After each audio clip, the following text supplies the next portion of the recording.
Assalamualaikum warahmatullahi wabarakatuh. Bertemu lagi di channel YouTube Fakultas Ekonomi dan Bisnis.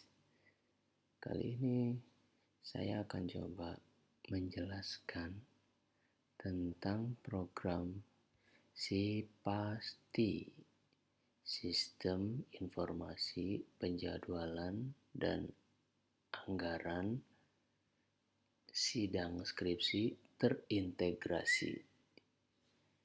Konsep dari program ini adalah agar proses kontrol penjadwalan sidang skripsi sudah otomatis bisa terlihat besaran anggaran yang harus dikeluarkan untuk setiap satu kali sidangnya. Nah, baik, kalau begitu saya akan menjelaskan tentang proses penggunaan dari program ini. Nah, yang pertama, di sini kita perlu menginput daftar dosen yang memang nantinya akan terlibat dalam proses sidang skripsi. Nama-nama dosen di sini nantinya juga perlu dimasukkan berapa banyak jumlah bimbingan skripsinya. Hal ini agar bisa mendeteksi proses perhitungan anggaran yang harus dikeluarkan. Kita kembali lagi ke menu utama. Nah, di sini tergantung ada berapa banyak prodi yang ada di fakultas masing-masing. Lalu setelah itu, banyaknya prodi ini nantinya akan secara otomatis terintegrasi atau terakumulasi dalam bagian rekap sidang skripsi. Nah, ini adalah jumlah dosen, nama-nama dosen dari 3 prodi yang terlibat dalam proses pelaksanaan sidang skripsi. Nah, selanjutnya kita melihat proses penginputan jadwal sidang skripsi. Ini saya ambil contoh dari prodi yang sudah menginput, yaitu prodi akuntansi. Ya, di sini kita lihat sudah 2 kali pelaksanaan sidang skripsi. Masing-masing pelaksanaan sidang itu sebanyak 16 kali. Baik, ini proses penginputannya. Dan ini adalah nama dosen yang diambil dari bagian atau menu daftar dosen. Ini dia nama-nama dosen yang diambil dengan menggunakan konsep hyperlink. Dengan menggunakan konsep data validasi. Nah, ini dia dari dosen pembimbing, ketua penguji, penguji 1, penguji 2. Nah, tadi di bagian dosen pembimbing nantinya akan terrecord total mahasiswa bimbingan yang sudah diinput di daftar dosen bagian jumlah bimbingan skripsi. Ini secara otomatis akan berelasi pada menu penjadwalan. Di sini dia ya.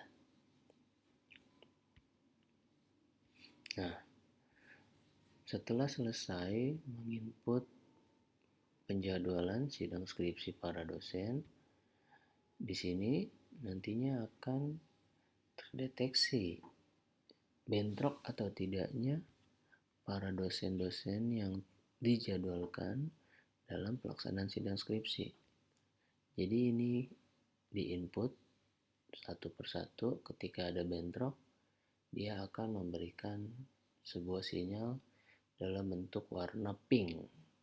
Saya ambil contoh, misalkan di sini mahasiswa bernama Tia Agustin, dosen pembimbing Mulyadi, pukul 13 disidang oleh ketua penguji ini dan ini sebagai dosen pembimbing ya, merangkap penguji. Nah, Mulyadi di sini sudah ada jam di pukul 13. Nah, bila kita menempatkan kembali dosen bernama yang sama di waktu yang sama, maka hal tersebut akan mengakibatkan bentrok dan ini akan bisa terdeteksi. Saya ambil contoh, misalkan penguji untuk Muhammad Nabil saya ganti dengan dosen yang sudah terjadwal di pukul 13 lainnya.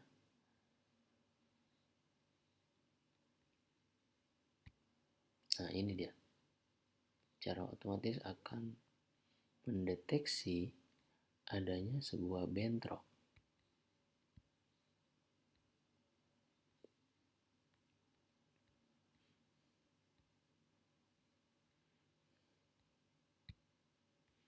Nah, setelah selesai terinput semuanya dan aman dari bentrok antar dosen, kita bisa melihat akumulasi untuk sidang per hari ini dengan total rincian jumlah bimbingan yang sudah tersidang ada berapa?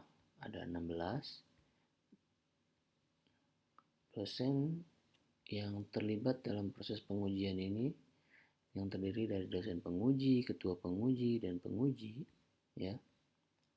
Secara otomatis pun akan terhitung di sini dalam satu pelaksanaan sidang skripsi ini.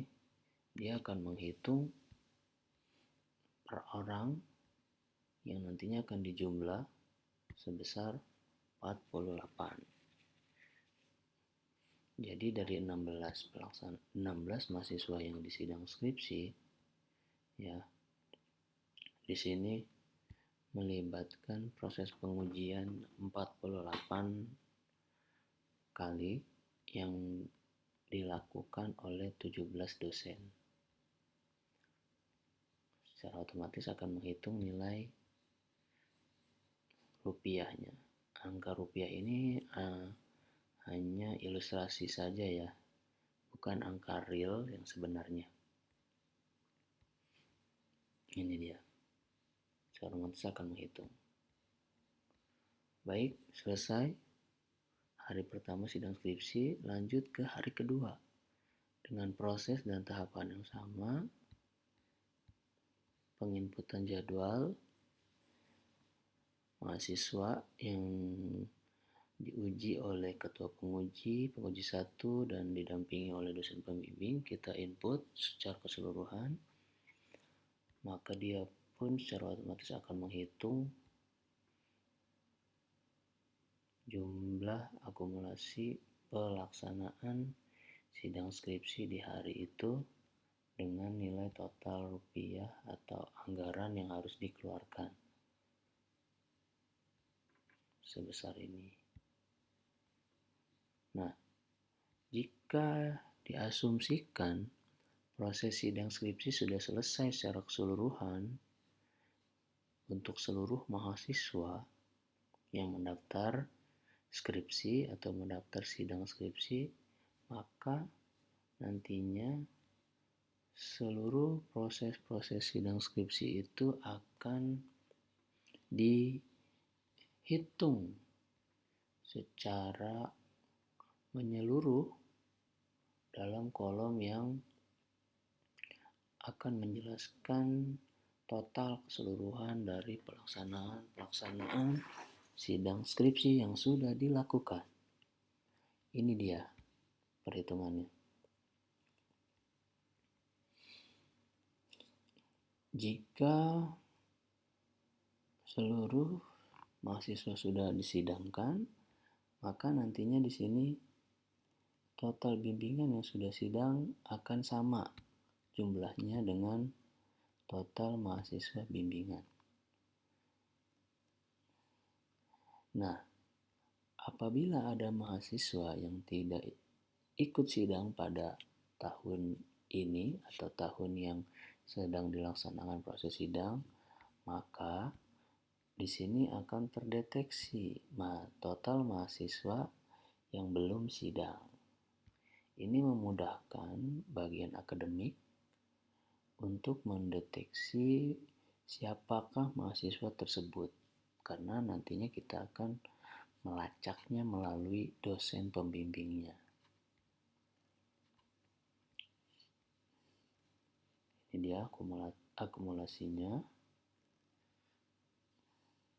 Jadi total mahasiswa bimbingan yang sudah sidang, dan jika ada mahasiswa yang tidak ikut sidang dalam 1 tahun pelaksanaan sidang itu, maka akan terdata di sini.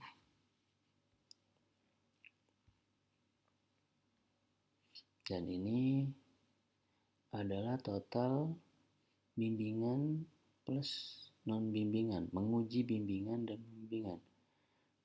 Jadi maksudnya itu adalah dosen pembimbing yang menguji bimbingan sendiri atau mendampingi bimbingannya, lalu dosen tersebut juga ada kalanya menguji mahasiswa yang bukan bimbingannya. Ini akan terhitung di sini, terakumulasi di sini. Fungsinya adalah agar pimpinan fakultas atau prodi bisa mengontrol sirkulasi atau pembagian sidang bagi tiap-tiap dosen agar tidak terjadi penumpukan menguji hanya di beberapa orang saja. Ini artinya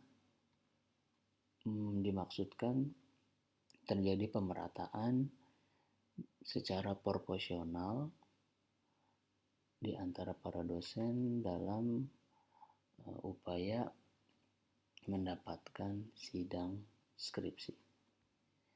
Lalu di sini adalah total konsumsi dosen penguji. Jadi setiap pelaksanaan sidang itu dosen dapat konsumsi. Dan terakhir adalah total keseluruhan pengeluaran. Pengeluaran untuk pelaksanaan sidang atau pengeluaran untuk membayar honor mendampingi mahasiswa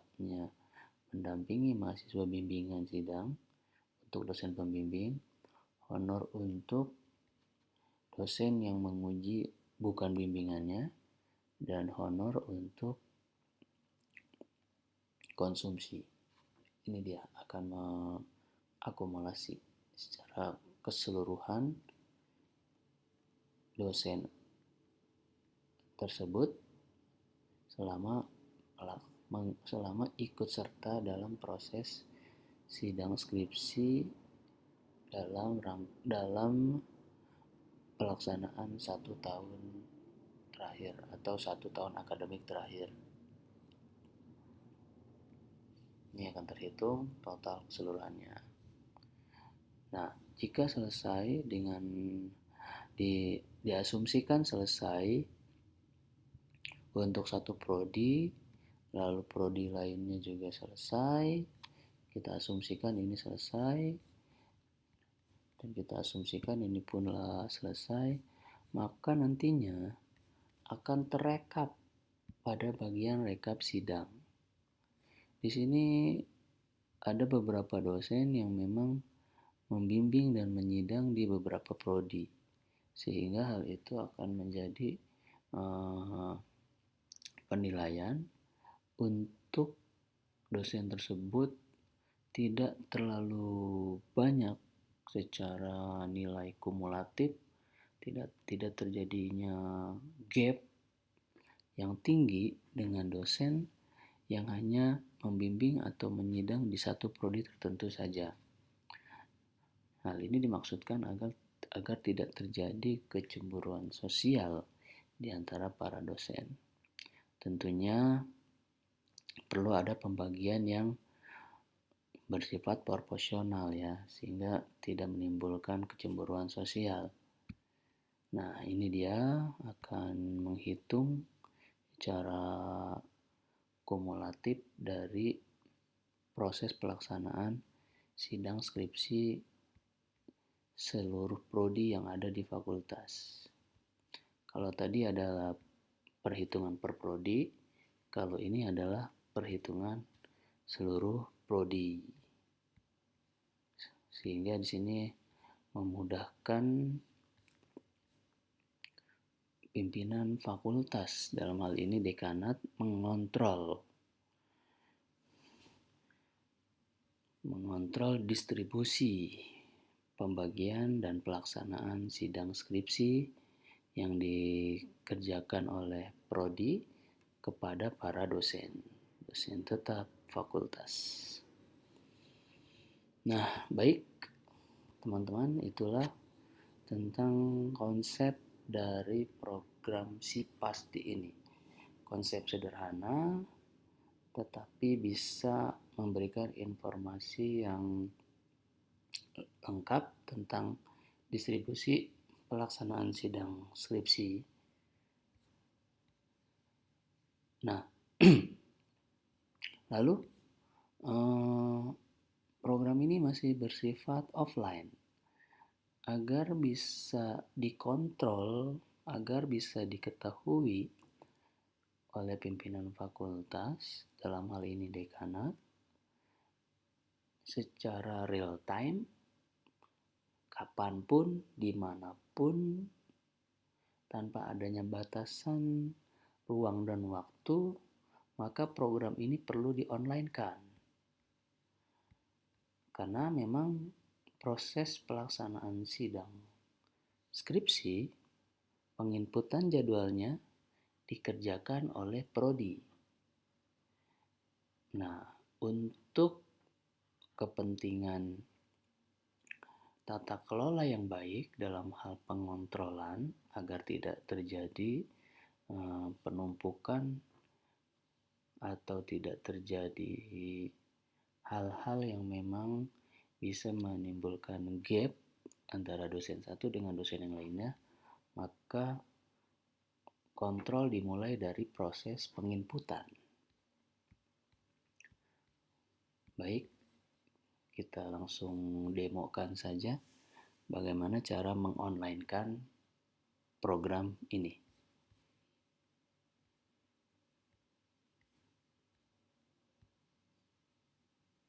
Nah, yang pertama adalah pastikan kita sudah menentukan aplikasi atau program yang bisa kita taruh file kita ini dalam database online. Di sini saya menggunakan database online yang bersifat gratis, free ya, yaitu OneDrive.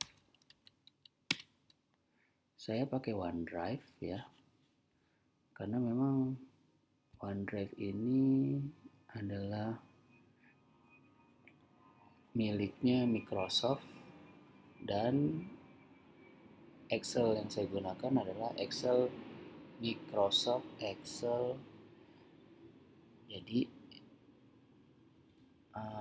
akan kompatibel apabila produk Microsoft kita sematkan ke sistem cloud datanya punya Microsoft. Karena kalau berbeda developer ya, berbeda pengembangnya gitu,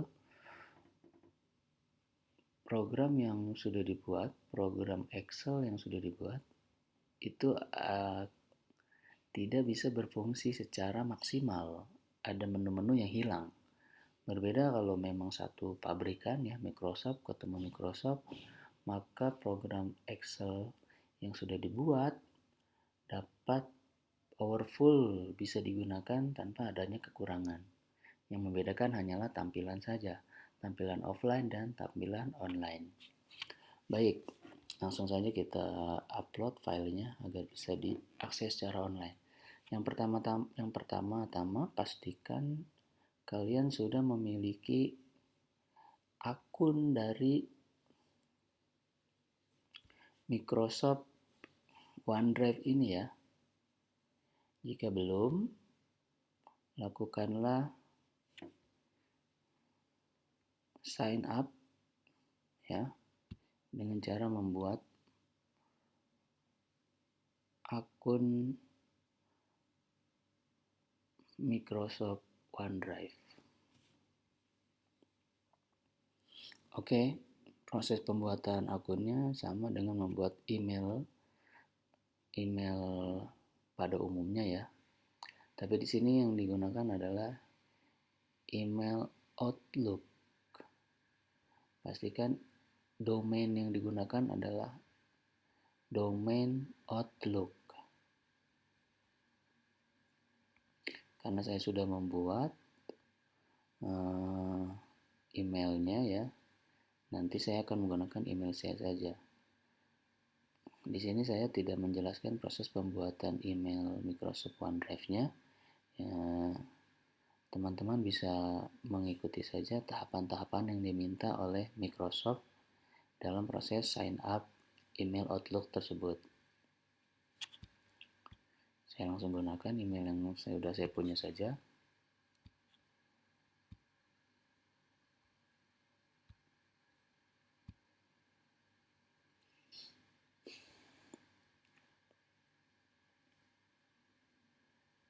Nah, ini dia adalah email atau direktori OneDrive saya dengan menggunakan email Outlook saya ya.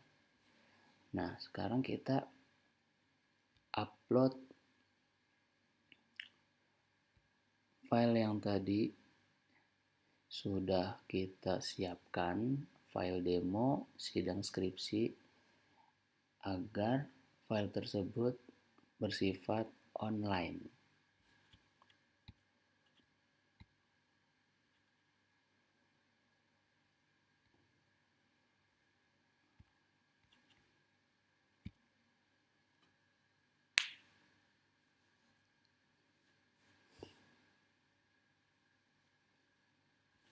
Nah, ini udah masuk. Untuk mengonlinekan program ini sangat mudah sekali teman-teman. Kita tinggal klik, centang, lalu share. Tunggu sebentar. Nah, dalam upaya meng-sharekan program ini ada dua cara.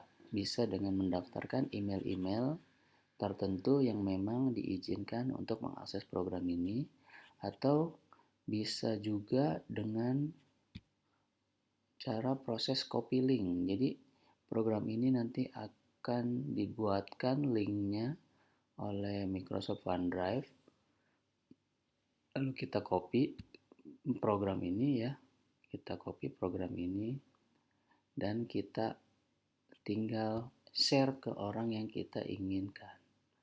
Karena tadi linknya masih panjang ya, sekarang kita coba sederhanakan link tersebut.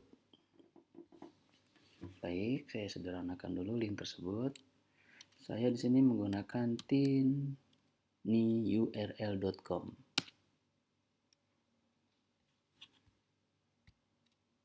Oke, ini sudah keluar tinyurl.com. Nah, enter a long URL to make tiny. Paste URL yang tadi dari Microsoft OneDrive yang memang masih panjang ya. Kita buat sederhana. Sini saya tulis si pasti demo.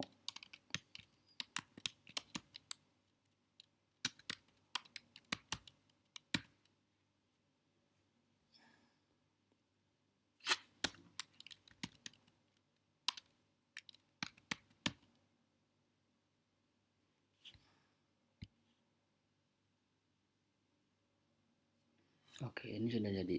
Si pasti demo video. Copy to clipboard. Oke, kita copy. Nah, kita keluarkan dulu untuk memastikan kalau linknya ini berfungsi dengan baik.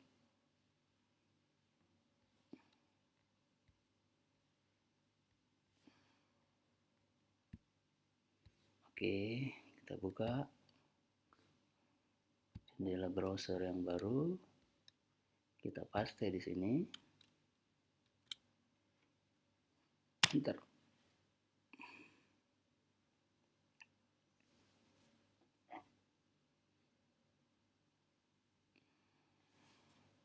Nah, ini dia. Program Excel yang tadinya bersifat online sekarang sudah bersifat online. Ini dia teman-teman. Ini dia tampilan online-nya.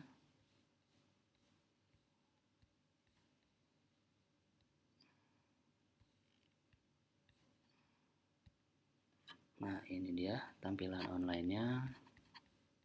Jadi nanti di sini yang dilakukan prodi adalah menginput program online ini ya. Prodi mengerjakan penjadwalan di program Excel online ini, program si pasti, dan nanti pun dekanat atau pimpinan fakultas bisa membuka program ini dengan menggunakan link yang tadi sudah kita siapkan.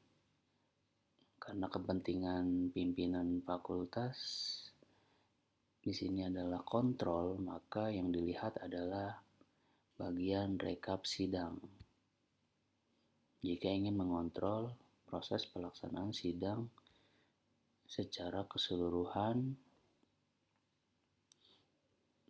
prodi yang ada di fakultas, atau juga bisa mengontrol pelaksanaan sidang untuk tiap-tiap prodi. Mengkontrol tiap-tiap prodi di sini bisa lihat distribusi masing-masing dosen prodi mendapatkan berapa sidang dan sudah berapa bimbingannya yang naik sidang. Seperti itu. Baik, demikian saja video ini. Maksud dari dibuatnya program ini, ide dasar dibuatnya program ini adalah agar proses kontrol bisa lebih real time dilakukan untuk meminimalisir masalah adanya gap, adanya pembagian jadwal sidang yang tidak merata ya, karena pembagian jadwal sidang yang tidak merata bisa menyebabkan konflik, bisa menyebabkan kecemburuan sosial di antara para dosen. Tentunya pembagian sidang dosen itu pun dilakukan secara proporsional berdasarkan kriteria-kriteria tertentu. Sekian saja video ini saya buat. Like kalau kalian suka, dislike kalau kalian tidak suka. Jangan lupa ketik di kolom komentar jika ada pertanyaan, dan jangan lupa pula untuk subscribe agar